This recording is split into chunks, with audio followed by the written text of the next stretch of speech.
right, so we're live here today. Working on, I had a request on somebody who's watching some of my videos and helping people change chords and giving them some great ideas. So somebody asked me if I could help them get to B minor from different chords. Yes, I have lots of strategies for that. So we'll check that out for sure.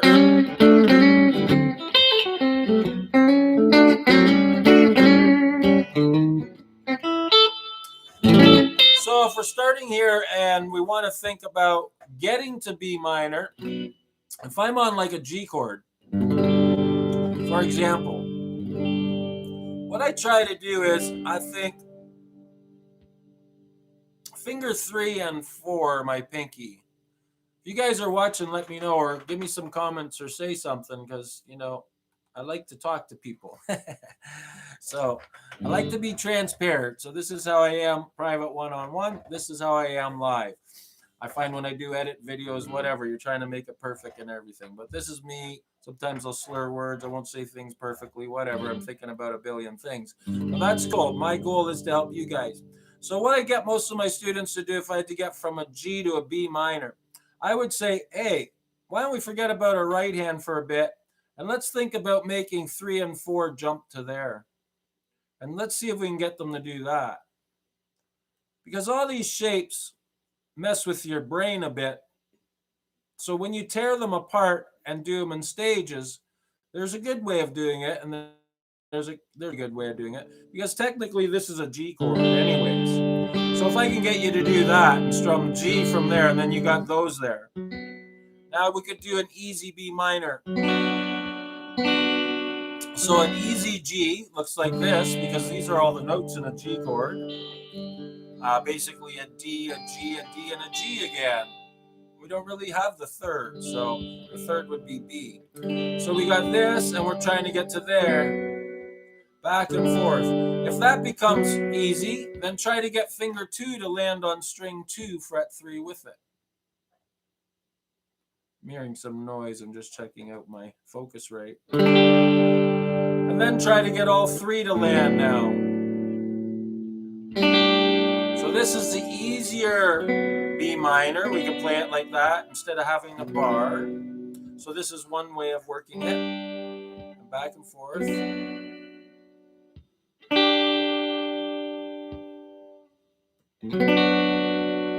Oh, I see what's happening.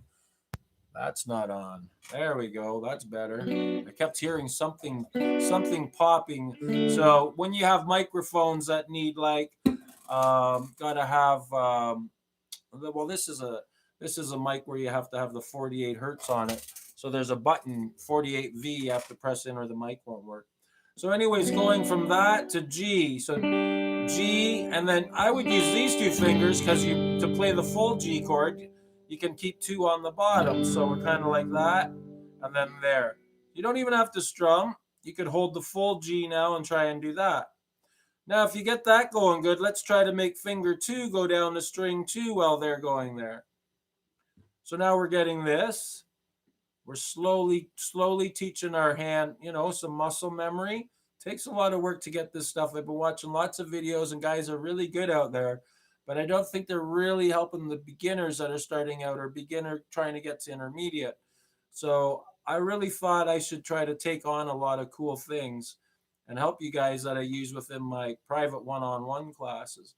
So that's pretty cool if I can drop them in like that. So now you can see finger 4, 3, and 2 are landing and then coming back.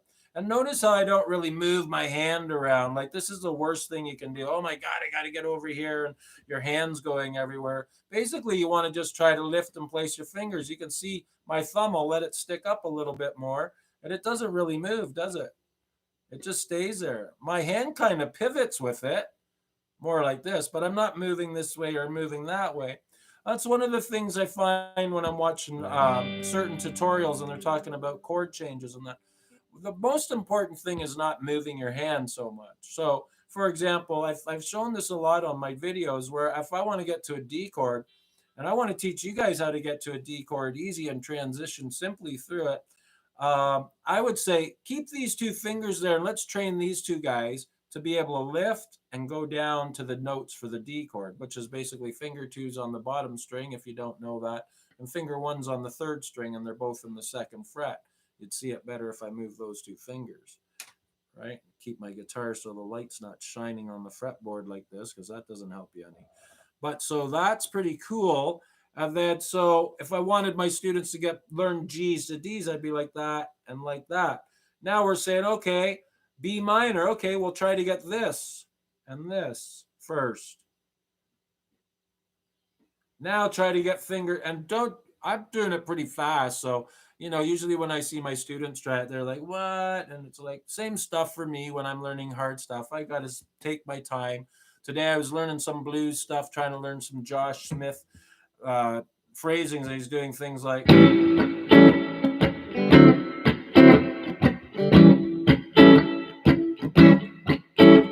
you play these chords, and then he adds all these. So then he just doesn't play the chords, and he just plays the notes. So he's doing something like, when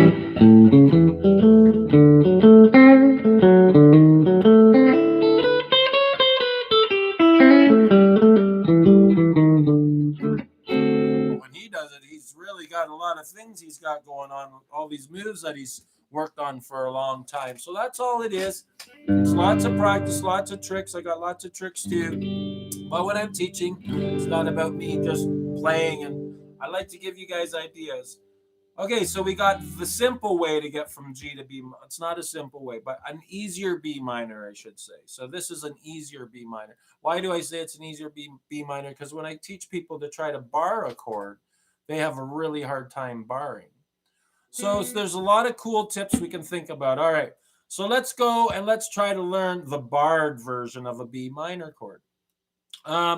What I would probably get my students to do is take fingers 2, 3, and 4. I'm not sure if you know an A minor chord, but if you do, cool. And I would use 2, 3, and 4 and play my A minor chord, right?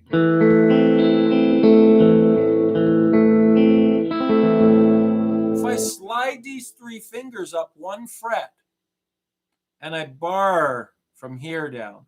Now, the funny thing about barring is really these 3 fingers are on those notes, so this finger's not really doing anything for those strings anyways. So technically, if we wanted to think about it, we could think about this finger as really only pressing on string 5. The other thing I notice when people do bar chords is they keep this finger really flat. It's already hurting my shoulder because I'm fighting with myself. So what I ask my students to do is, can you roll your finger onto the side a little bit? Because what that does is it brings your fingers up to the B minor notes here. So you can see that even if I'm playing A minor, my wrist isn't back this way. And when I come this way, I don't push it up like this neither. I still have enough room to get a pen or a pencil between my hand, but I'm pivoting on my thumb more. It's almost like when you do Sunshine of Your Love. I was just teaching that one. I don't really go like this. I don't move my hand. It's kind of just this. Right? I'm just sliding my fingers and pivoting on my thumb. So same move could happen there. So if we're going from G to B minor, we could come this way and we could swivel in like this. And then look at that. That finger's there and ready. Now it's not easy when I show people. They have a hard time still. But a little bit of an idea on how you can maneuver from G. I wouldn't play G like this way. I'd be back this way. My wrist would be back here. But then when I want to get to B minor, I would pivot this way, and then you can see my finger falls in, bam, like that. Get back to G, I don't really have to move this finger. I can just pivot back. So it's almost like I'm doing this. This is pretty cool exercise. Try to, get that to happen. And then back. Notice how my finger's not even coming off the string. And then drop them in. Once you start doing a bit of those, maybe try strumming. I don't know what the chord is that you're coming from to get to B minor, but I'll take it from G and I'd be like 1, 2, 3. And I could do the easy one first and then go 1, 2. Try to get it so that you can keep it going. 3, 4, and 1, 2, 3, 4, and 1. 2, 3, 4, and 1. So the next exercise would be trying to do it from here. Try to take it, move it up, and bar it. Remember we talked about our wrist coming this way a little bit to get that. Think about your finger being on its side. You can do all your bar chords. So if you know this is A minor, this is A, then this is A sharp minor. So now you're going to learn all the names of your chords. B minor, C minor. All we're doing is sliding up a fret. C sharp minor, D minor, D sharp minor, E minor, F minor, F sharp minor, G sharp minor, back to A minor, A sharp minor, and back to D minor. So very cool just to know that, and it building strength, and you can pick them. And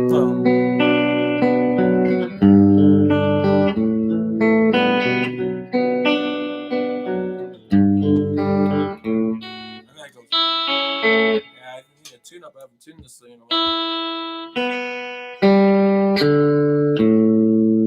It is pretty good.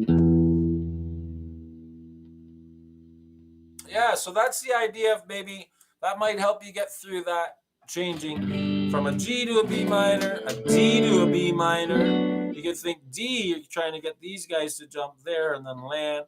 G, the same thing. Get always these guys first because your pick's going to hit these strings first, isn't it? So we want to try to get, say I'm strumming and then I wouldn't strum the top two strings if I'm using the easy B. I'd just strum from the fourth string down. Excuse me. Right? I do stuff like that. Or just down strums. It's probably the best way if you're trying to actually make the transition work to and counting in four. Try not to stop your right hand from strumming. I find a lot of people when they're learning their chord changes, they'll do this. Right? So I try to use the analogy of if this hand stops, it's like if you got 8 guys working and 7 of them stop working, is the 8th guy going to keep working? He might want to stop too, right? That's just kind of my analogy of it. But if you keep this guy moving, if you force him, don't make it stop, but strum at a speed that you can handle the change at because it's going to get faster. You want to start slow and then build up your speed. So 1, and I'm always let my students know, think ahead, be thinking about your B minor. You can't be there going 1, 2, oh God, I got to get dinner made. I got to do this. No. We got to be concentrating. We're always thinking about where are we getting to. We're coming from G, where are we going to as we're strumming? 1, 2. I'm constantly thinking about those 2 fingers, and 1. Obviously, I don't do that anymore, but my fingers just play now, right? And then you can try closing your eyes and see if you can land them once you feel like you're getting, oh, you missed. Oh, well. But anyways, close your eyes, and I do that because a lot of students get really upset when they make a mistake. I try to let them know that's nobody got hurt. You're just practicing trying to land your fingers on the right spot. No harm done, right? So just work it lots like that. And then if you wanted to get that barred one by trying to pivot in. So that was the exercise there, pivoting in like that. All right, I hope that helps. I had somebody ask me how I would try to get somebody through changing to a B minor chord. If you have any more questions, by all means, I love doing the live thing. So if you ask me anything, it doesn't take me long to just go on live and do a video and try to help you guys out. I'm still building my website. That's where all my edited videos will go that take me up to 3 hours and things of that nature. So it's very time consuming. But yeah, guys, leave me any comments, guys, girls. I keep saying guys. I'm sorry about that. I don't mean to do that. I mean everybody from everywhere. I'm cool. All right. Have a great weekend, and hope I hear from you guys again. Bye for now.